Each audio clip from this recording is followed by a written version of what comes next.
4.5 কোটি পরিবার বাংলাদেশে, তাদেরকে শুধু ট্যাবলেট খাওয়াইয়ে সুস্থ করা যাবে না। তাহলে কেন ক্যান্সার হয়? আজকে আমি জেলা পরিষদের প্রশাসক হিসেবে দেখি কোথাও 8 জন 10 জন 12 জন রোগীকে আমার সাহায্য করতে হয় যেন ক্যান্সার রোগ। আমাকে 10 জন 12 জন রোগীকে অ্যাটেন্ড করতে হয়, তার ডায়ালিসিস লাগবে, কিডনি রোগী।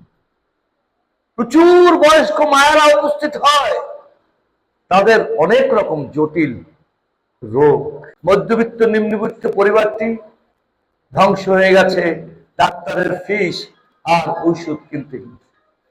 অথচ সয়াবিন তেলের সেই পচা অংশটি থেকে ভাজি সিঙ্গারা রাস্তায় এগুলো না খেলে আমার পেটটা ঠিক থাকে।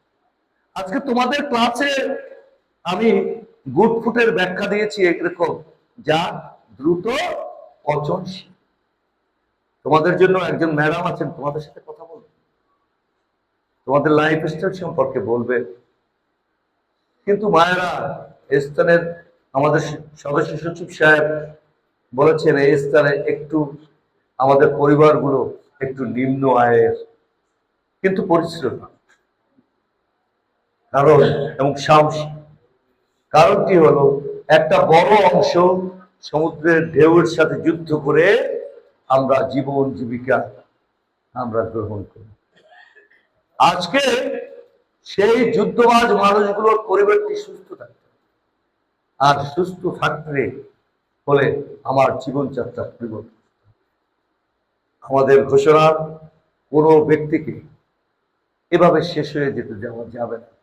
এই কারণেই তো 1 লক্ষ আমরা চিকিৎসক নয়, শুধু চিকিৎসক নয়, তারা 1 লক্ষের মধ্যে 80,000 থাকবে নারী।